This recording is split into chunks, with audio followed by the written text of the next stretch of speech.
We're back with our asynchronous dialogue in progress. What's happening? Made it. That's 2 points as the edge of the pin falls into the bucket. Zale had questions about interviewing for journalists. Emily Potter. Let's read one.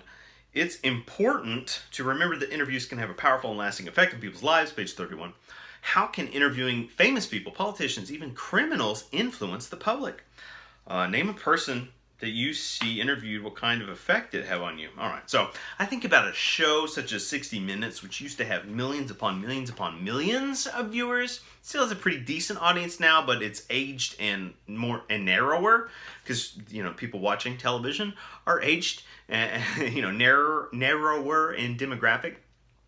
But 60 Minutes used to have that kind of impact. Specials, primetime special, a 2020 exclusive, right? We've heard all of this kind of language. Dateline, Matt Lauer sits down with himself, right, to talk about how what a bad boy he is. I would not tune into that, right? I don't know. I guess I'm not gonna start an online beef with him, right? I feel like he's already sort of off on his island of things. Never mind. I'm gonna incriminate here. I think about the Nixon Kennedy debates, and we explore some of that in our earlier comm courses. The impact that having a presidential debate shift from radio and newspaper driven to television had, right? How their looks played a role in how the audience perceived them. Here's an example of an interview that had an enormous positive effect. Then presidential candidate Bill Clinton going on to the Arsenio Hall show.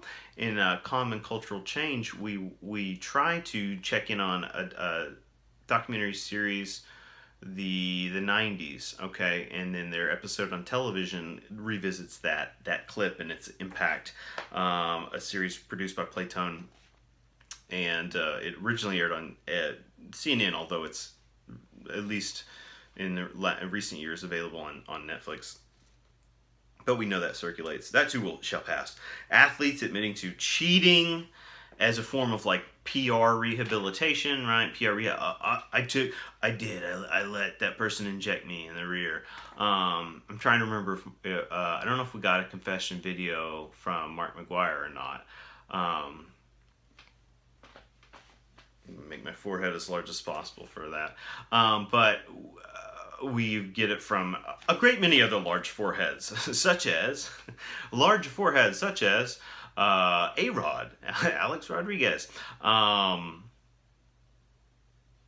Lance Armstrong, and so on, right? So these extremely well paid, these people that would never have a dime or care in the world the rest of their lives, except their ego's been bruised. So let me go on to TV and like rehab my image a little bit by admitting I did wrong and so on, right? We love redemption as a culture. This is a cultural thing in the U.S. Scott Goodson, How to Build a Brand, Uprising. Goodson quoted, throughout history, popular movements have given us many of our cherished freedoms, page 4. Name a movement you're familiar with or that you can relate to that made a big difference in your life. I don't know big difference-wise, but in terms of some recent movements that caught my attention and made me pause and listen up and dig deeper, watch longer, read about, research, include, two that came to mind, include Occupy Wall Street, which Goodson writes about, all right? And so there's a reason, there's some connectivity there, there's some flow to what's going on. This was a movement that captured a lot of attention. And then another one in that similar 2-year span of time was the what's broadly referred to as the Arab Spring movement in the Middle East, in many Middle Eastern countries, and those are sort of televised movements, and I think that's the key to their impact, was that people were not just writing about it in newspapers, but we were seeing it on cable news. We were looking at these conversations and these live video feeds coming from the sources, not the journalists, but the sources on the internet. All right, and so social media created or provided the platform for these people to not just have a pocket voice, but to have their voice broadcast to millions, if not billions. All right. Chris, questions from Chris, interviewing for journalists. Fixing interviews, page 36. Long talks about where she likes to interview. Why is location important in an interview, and does the location determine what level of personability will be delayed? Absolutely. Location, significant. And not to tie back too many times, but when we say even though we're in a digital setting and we're in an asynchronous situation with our communication exchange and with our interviewees in this course, video number 1, we said think about foreground, think about yourself and how you're presenting yourself, think about background, right? Also thinking about creating credibility, establishing trust, lowering barriers people might have so that we can get to some cold hard facts, right? Or something like that. But why is location important? Think about this. What about you interview someone at their work, while they're at work even? What does that look like? How open are they going to be about like whistleblowing on something, or how much can they feel like they can share while others are listening, coworkers, professional situation? If I interview someone at a carnival, what is that like? They're going to be completely distraction free, or every time someone throws a dart into a balloon, they're looking over their shoulder and different things are happening, and the noise level. All right, so setting absolutely matters. It is of utmost significance to think about when you engage in an interview. Also, going back to that face-to-face encounter, and we talked about that with some other questions, the more comfortable a person is in setting can make a person feel more comfortable, the increased likelihood for details, okay? And they feel more comfortable to share more, to share longer, maybe to share more accurately, right? Maybe it could really unlock the content they give you or allow. Interviewing David Lee Travis, page 39. Long speaks about... You mean Potter?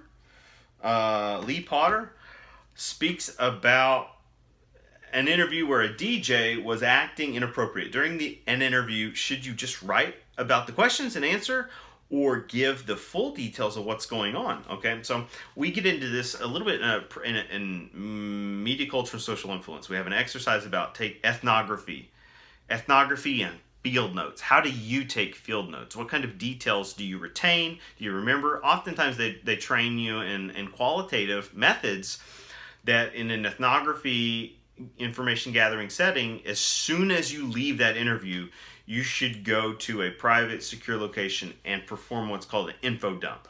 Meaning you should try to get down and out as much information and memory recall as possible, because the longer you wait, if you either didn't record it or our memories are always shifting, the ideas, the facts, the minutia changes.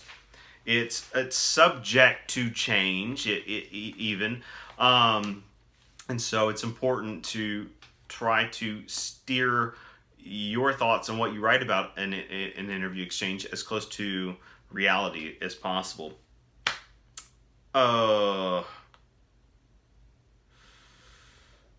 Okay, or give the full... Okay, so should you write about just the Q&A or give the full details? It also depends on your goals. What are your goals? What is the goals of what you're writing about? This depends on also the relationship with the interviewee.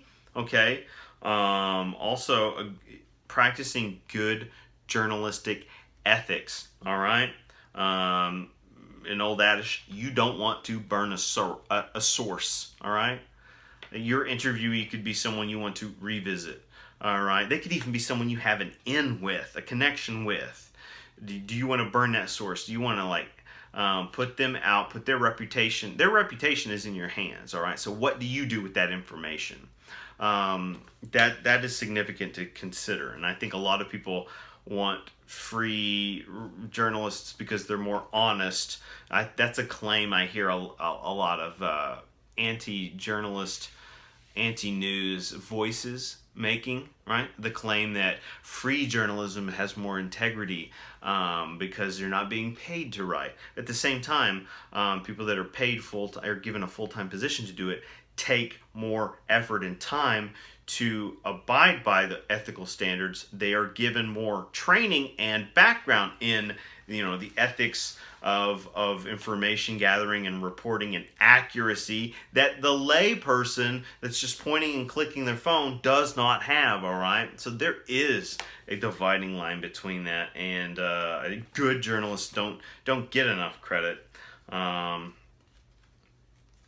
do we draw the line when reporting? All right, so I feel like the author did the right thing, but it seems she could have published her interview the DJ interview in a police report, not in an article. I am sure illegal things happen all the time during the interview process. So where do we draw the line when reporting?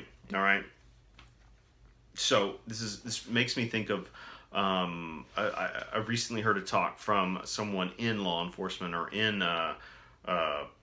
corrections, and they were discussing that line of ethics and how they handle different situations, and how sometimes the old example of pulling someone over for speeding, it may lead to an opportunity for something greater you discover, or maybe your ethical line is that I simply pulled you over for speeding, so the context of that is what I'm interested in, only in that exchange, in that moment. And so this is why people want to take for granted that journalists just run around and regurgitate information. There are significant decision-making processes that take place.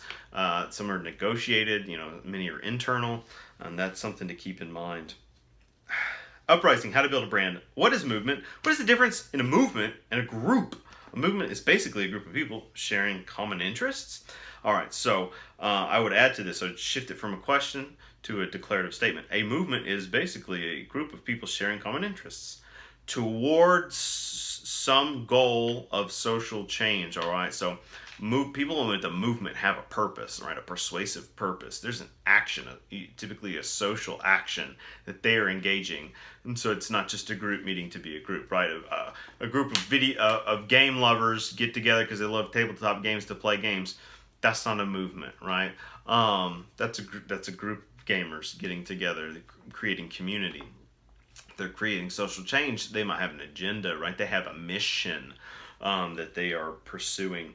DIY movements on page 10. How is there a do-it-yourself movement in the first place? Is this because technology gives us more access to tricks of certain trades? Perhaps. Technology, passion, purpose, community.